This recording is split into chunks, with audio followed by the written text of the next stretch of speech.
त्यो रानी बनको तिरी तिरी धारो सालै जो पानी खायो लोकगीतमा पनि झ्याउरे कोडाहरू चाहिँ अलिकति बेसी आएको छ। सायद मैले भोइसमा त्यो खालको गीतहरू गाएको भएर होला। अनि पप गीतहरू पनि छ। 12 हात उफ्रिसकेपछि एक बित्तामा भन्ने हुन्छ नि। एक बित्तामा द भोइसको स्टेज र यहाँमा केही फरक रहेछ? बजार रियल बजारमा केही फरक रहेछ? होइन त्यो विषयमा चाहिँ त्यति आइडिया भएन। त्यो चाहिँ नभनिदिनु होला प्लिज, पाप लाग्छ। मेरो एक कतिजनाले चाहिँ ताराले मन पराउँछ आर्यनलाई।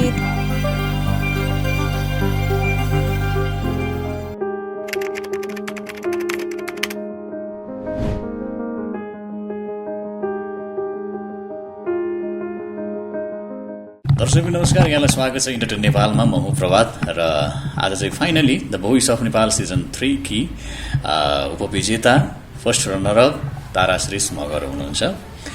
उहाँ यस्तो खालको प्रतिभा हुनुहुन्छ जसको प्यासन भनेकै सङ्गीत हो। उहाँको धेरै आरोह अवरोहमा सङ्गीत छ, किनभने उहाँको बाल्यकाल नै सङ्गीतमा थियो। अनि विभिन्न रियालिटी सोहरूमा पनि उहाँले आफ्नो प्रतिभा देखाइसक्नु भएको थियो र उहाँलाई सङ्गीतले यसरी तान्यो कि आफ्नो जीवनलाई जीविकोपार्जन गर्नका लागि पनि विभिन्न स्थानहरूमा गजल गाउनुभयो, विभिन्न रेस्टुरेन्टहरूमा गएर आफ्नो भोकललाई निखार्नुभयो र finally the voice of Nepal season 3 मा आफ्नो प्रतिभालाई ब्लास्ट गर्नुभयो। तपाईँले असाध्यै मन पराउनु भयो र उहाँ भोइसको इतिहासमै महिला प्रतिस्पर्धी फर्स्ट रनरअप भएको छ। सम्भवतः सक्नुहुन्थ्यो होला। थोरै केही कुराले गर्दाखेरि भोइसको टाइटल त उहाँले प्राप्त गर्नु भएन, तर तपाईँहरूको मनको टाइटल चाहिँ उहाँले प्राप्त गरिसक्नु भएको छ। आज तिनी प्यारी तिनी हँसिली गायिका तपाईँले मन पराउनु भएको ताराजीसँग म कुराकानी गर्न गइरहेको छु। आउनुहोस् उहाँलाई हाम्रो इन्टरटेन नेपालमा स्वागत गरौँ। स्वागत छ ताराजीलाई। धेरै धेरै धन्यवाद।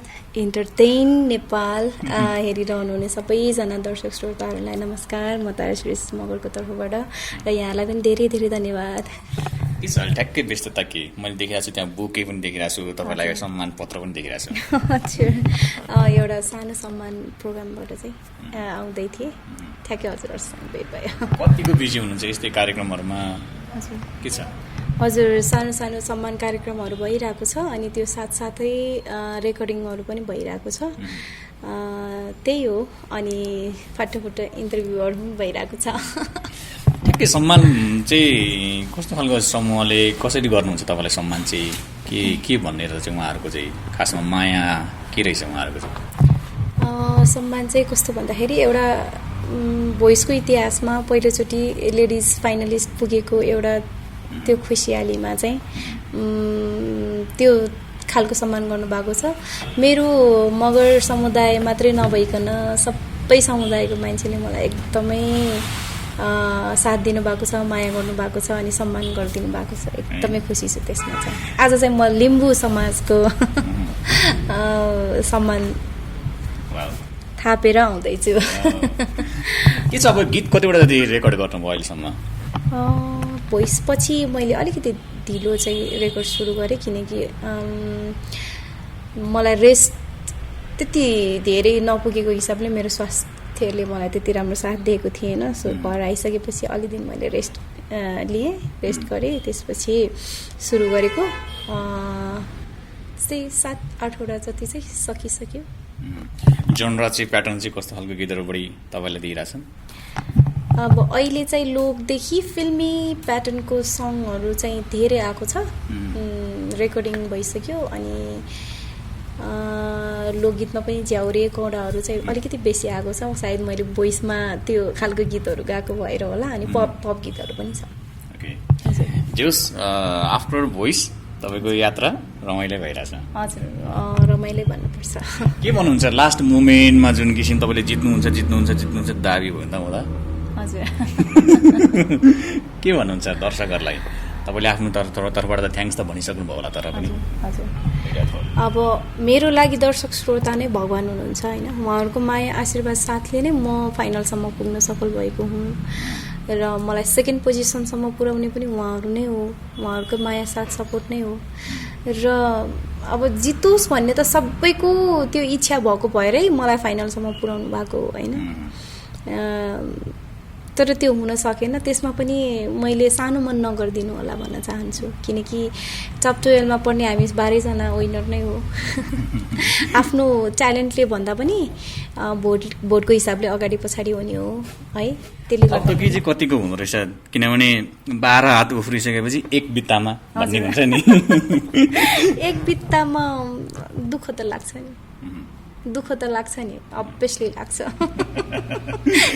कसरी कोप अप गर्नुभयो त्यो कुरालाई तपाईँले हजुर ठिकै छ जे भए पनि हामी सबैजना विनर हो हामी सबैजना चाहिँ टाइटलको लागि डिजर्भिङ मान्छेहरू हो त्यसले गर्दाखेरि जसको पोल्टामा टाइटल परे पनि ठिकै छ भन्ने हिसाबले चाहिँ मैले लिएको थिएँ हजुर अब यो रणनीतिक हिसाबले बजारमा जसरी तपाईँ प्रस्तुत हुन्छ त्यसरी मात्रै मान्छे अगाडि कति बढ्ने भन्ने कुरा थाहा हुन्छ अरे त्यो रणनीति बनाउन भ्याउनु भएको छ अथवा भ्याउनु भएको छैन अहिले अब भोइसको त्यो यात्रापछि त्यस्तो रणनीति त त्यस्तो केही पनि छैन म एकदमै सिम्पल मान्छे म सिम्पल तरिकाले नै अगाडि जान्छु त्यही हो मलाई दर्शक श्रोताको माया चाहिँ नघटोस् त्यति हो किनभने यो मार्केटमा चलिरहनको लागि चाहिँ नि आफूलाई कसरी प्रस्तुत गर्ने भन्ने कुराहरू चाहिँ बढी इम्पोर्टेन्ट आउँछ अरे त्यो बारेमा कतिको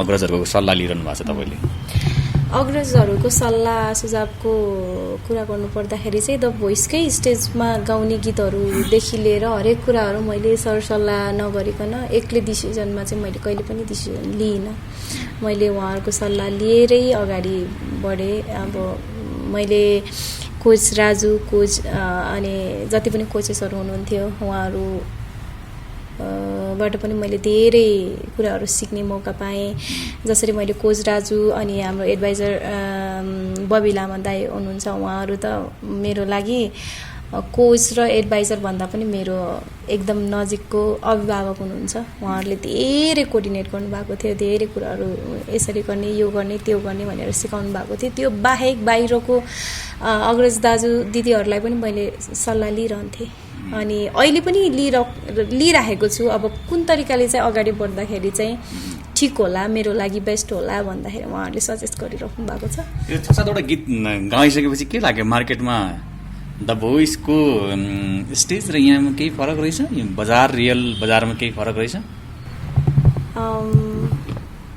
अब यसलाई चाहिँ कसरी भन्ने मलाई चाहिँ त्यस्तो लागेन अब सबै भोइसको स्टेज स्पेसल छ हाम्रो लागि किनकि भोइसको स्टेजले गर्दाखेरि धेरै मान्छेहरूले मलाई चिन्ने एउटा मौका जोड्यो नि त भनौँ न स्पेसल छ भोइसको स्टेज मेरो लागि त्यो बाहेक अब बाहिरको माहौल पनि उत्तिकै स्पेसल छ बाहिर जोडिरह्यो भने जस्तै कि भोइसको 3वटा सिजन भयो अनि विनरहरू योभन्दा अगाडिको 2 जना विनर हुनुहुन्छ तर उहाँहरूको चाहिँ समय सँगसँगै त्यो चर्चाहरू चाहिँ बिस्तारै घट्ने अथवा साङ्गीतिक क्षेत्रमा प्रभाव अलिक कम हुँदै गएको भन्ने अलिकति महसुस गर्नुभएको छ त्यो कुरा चाहिँ नघटोस् भनेर त्यो चाहिँ त्यसो स्ट्राटेजीहरू पनि तपाईँले सिक्नु भएको छ कि छैन अथवा त्यो कुरालाई मनन गर्नु भएको छ कि छैन अब कोसिस चाहिँ एकदमै जारी छ होइन त्यो सकेसम्म त्यो नहोस् भनेर अब जसरी बिलाउन खोजेको तारालाई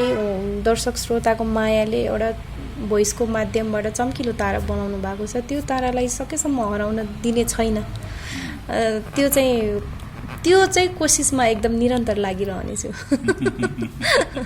तपाईँलाई कम्फर्ट जोन चाहिँ कुन गीतमा हुन्छ बढी यो खालको प्याटर्न चाहिँ मलाई भयो हुन्थ्यो कि अथवा सबैमा ट्राई किन नगर्ने भन्ने हुन्छ तपाईँलाई म चाहिँ कम्फर्ट भन्दा पनि सबै खालको गीतहरू ट्राई गर्ने सकेसम्म सबै खालको गीतहरूमा चाहिँ आफू बेस्ट दिन कोसिस गर्ने मान्छे लास्ट मुमेन्टलाई सम्झिनु त्यो स्टेजलाई तपाईँको फाइनल चलिरहनु भएको थियो दुवैजनालाई उभ्याइरहनु भएको थियो किरण गजमे र तपाईँलाई होइन अनि सुशील दाईले भन्ने कि भन्ने कि नभन्ने गरेर बसिरहनु भएको थियो त्यो मुमेन्टलाई त्यति मात्रै मुमेन्टलाई कसरी सम्झिनुहुन्छ आशा थियो होला हामीलाई चाहिँ किनभने एक ल ताराले पनि बाजी मार्छ कि भन्ने पनि भइरहेको थियो, किरणले पनि 50-50 भइरहनु भएको थियो दुवैजनामा। त्यो मुभमेन्टलाई कसरी सम्झिनुहुन्छ अहिले? हजुरले भन्नुभयो नि 50-50 भनेर जे पनि हुनसक्छ भन्ने थियो, त्यही थियो। मेरो पनि सेम त्यही कन्डिसन थियो त्यहाँनिर, 50-50। अब हुन पनि सक्छ नहुन पनि सक्छ, भए झन् राम्रो, नभए पनि चोके होइन। यहाँसम्म आउनु पनि ठुलो कुरा हो नि। मलाई यति धेरै माया गरिदिनु भएको छ, यति धेरै सपोर्ट गरेर मलाई यो ठाउँसम्म पुर्याइदिनु भएको छ दर्शक श्रोताले माया गरेर। अब त्यो भोइसको टाइटल भन्दा पनि मेरो लागि उहाँहरूको माया एकदमै ठुलो छ है, एकदमै माथि छ। त्यो चेक बनेको तपाईँलाई थाहा थिएन होला त्यसो भए? चेक त हामीले कमेन्ट पठाएको थियौँ कि चेक त पहिला नै रेडी भएर बसेको रहेछ भनेर त्यो कमेन्टहरू आइरहेको थियो नि त। अनि त्यही कारण त्यहाँ त्यो हेरेको भए सायद रिजल्ट पनि थाहा हुन्थ्यो होला तपाईँलाई। होइन त्यो विषयमा चाहिँ त्यति आइडिया भएन। आइडिया भएन हजुर। र तपाईँलाई भोइसको सबैभन्दा अविस्मरणीय आफ्नो पर्फर्मेन्स त्यो जुन चाहिँ हेर्दाखेरि मजा लाग्ने? भोइसको पर्फर्मेन्स हेर्दाखेरि पनि मजा लाग्ने त्यो चाहिँ कस्तो भएको थियो भन्दाखेरि अब टप 4 सिलेक्सन हुने बेलामा जब टप 8ले टप 4 को लागि पर्फर्मेन्स दियौँ नि हामीले, त्यतिखेर चाहिँ मैले एउटा सालैजो गएको थिएँ। त्यतिखेर मेरो जन्मदिन थियो अनि मेरो मम्मी बाबा पनि मेरो अगाडि हुनुहुन्थ्यो।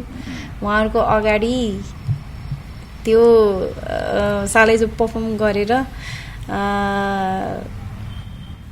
फेरि second time performer of the day भएको थिएँ। त्यतिखेरै मैले भोइसको टाइटल जितेको सरह फिल भइरहेको थियो। त्यो क्षण चाहिँ म एकदम मिल्छ। हजुर, यो खड्ग गर्बुजा दाजु, मिना गर्बुजा दिदी अनि हाम्रो नितापुन दिदीले गाउनुभएको गीत छोटो मात्रै गाउँछु है। त्यो रानी बनको तिरी तिरी धारो सालै जो पानी खायो बागैले, पानी खायो बागैले, आहो माया ख्याल होइन साँचो सालै जो पानी खायो बागैले, पानी खायो बागैले। Thank you. कुन चाहिँ पर्फर्मेन्स जुन चाहिँ साथीले नहेर भने बन्द गरिदिनुहुन्छ? त्यो पनि यही पर्फर्मेन्स हो। किन भन्नुहुन्छ भने नि म भोइसको सुरुवाती दिन अब ब्लाइन्ड अडिसनदेखि नै मलाई मेरो स्वास्थ्यले त्यति राम्रो साथ दिएको थिएन कि। स्वास्थ्य यदि राम्रो भएको भए के हुने थियो? किरणजीलाई गाह्रो बनाउनु रहेछ। मलाई चाहिँ स्वास्थ्यले अलिकति साथ नदिएकै हो भन्छु म चाहिँ यो भोइसको यात्रा हुने बेलामा चाहिँ। किनकि जति मैले दिन सक्थेँ त्योभन्दा मैले जति दिएँ त्योभन्दा पनि अझ अलिकति अझै बेस्ट दिन सक्थ्यो होला होइन। स्वास्थ्यको कारणले गर्दाखेरि अलिकति कुनै न कुनै ठाउँमा त्यो मलाई महसुस भएको कुरा त्यो बाटो छ। तर जुन तरिकाले मलाई दर्शक श्रोताले मन पुराइदिनु भयो, साथ दिनुभयो, माया गरिदिनु भयो, आशीर्वाद दिनुभयो, त्यो त एकदमै आभारी छु त्यसको लागि। अब चाहिँ भोइसको त्यो यात्रा सकिसकेपछि अहिले तपाईँहरूको बिचमा कुराकानी हुन्छ हुँदैन? किरणजी, अब ज्वालाजी, इभन हाम्रो रवि गहतराजलाई पनि एक किसिमको चर्चामा ल्याइदिनु भएको छ। धेरैले उहाँ नै डिजर्भिङ पनि थियो भन्ने कुरा पनि गर्नुभएको छ। के छ उहाँहरूसँग कुराकानी हुन्छ कि हुँदैन दादा? हुन्छ नि, सबैजनासँग हुन्छ। हाम्रो एउटा ग्रुप छ, ग्रुपमा कुरा भइरहेको छ उहाँहरू सबैजनासँग। सबभन्दा चाहिँ धेरै हँसाउने फटाफटा टाइपको चाहिँ को त्यो भित्रमा? फन्टुस फन्टुस त भन्न मिल्दैन, तर देख्यो कि हँसाइहाल्ने, बोल्यो कि हँसाइहाल्ने चाहिँ ज्वाला भयो। अनि त्यसपछि आर्यन भाइ एकदमै मतलब बोल्यो कि हँसाइहाल्थ्यो कि कस्तो भन्दाखेरि राम्रो कुरा गर्ला जस्तो गरेर अनि फेरि कमेडीतिर ढालिदिइहाल्थ्यो कि आर्यन भाइले चाहिँ। अनि कतिजनाले हामीलाई, म त दिदी हो नि त उसको, मभन्दा धेरै सानो भाइ हो। टिकटकमा मैले हामी दुई भाइको दिदीभाइको टिकटकहरू हालिरहेको हुन्छु, कतिजनाले चाहिँ ताराले मन पराउँछ आर्यनलाई त्यो टाइपको पनि कुरा गर्नुहुन्छ अरे, मलाई अरूको थ्रुबाट आउँछ, मैले चाहिँ त्यो कमेन्टहरू हेरेको छैन, त्यो पछि अलिकति टाइम मिलाएर हेर्छु। त्यो त्यो त्यो चाहिँ नभनिदिनु होला प्लिज, पाप लाग्छ, मेरो एकदम नजिकको प्यारो भाइ हो। हजुर। ओके, अब एकदमै तपाईँको करियर एकदमै सक्सेसफुल अगाडि जाओस् हामी यही कामना गर्छौँ। फर्स्ट सङ्ग कहिले आउँछ तपाईँको, अब त्यो आफ्टर द भोइस कि आइसक्यो हामीले थाहा नपाएको? भोइसभन्दा अगाडि रिलिज के अरे अगाडि रेकर्ड भएको गीतहरू चाहिँ आइरहेछ, फटाफट आइरहेको छ। सुरुमा चाहिँ भोइसबाट घर जाँदा बित्तिकै मैले एउटा गीत हेरेको थिएँ, आमा। त्यो गीत चाहिँ रिलिज भइसकेको छ। त्यो पछि पनि 2-3वटा गीतहरू रिलिज भएको छ। अब अहिले रेकर्डिङ भएको गीतहरू अब हप्ता 10 दिन जति वेट गर्नु भएपछि चाहिँ सबै क्रमशः आउँदै जान्छ। हजुर। र उहाँलाई माया गर्दै गर्नुहोस्। द भोइसबाट उहाँले धेरै कोसिसहरू लिएर आउँदै हुनुहुन्छ तपाईँहरूको लागि, तपाईँहरूको मायाको ऋण तिर्नको लागि। इभन अहिले पनि उहाँ धाइरहनु भएको छ तपाईँहरूको मायाको कोसिली लिनलाई, सम्मान लिनलाई, ग्रहण गर्नको लागि। केही भन्नु चाहनुहुन्छ भरभोलि मिडिया थ्रुबाट उहाँहरूलाई, जसले तपाईँलाई सपोर्ट गर्नुभयो? एकदमै धेरै आभारी छु, एकदमै धेरै खुसी छु। अब ताराश्री मगर, ताराश्री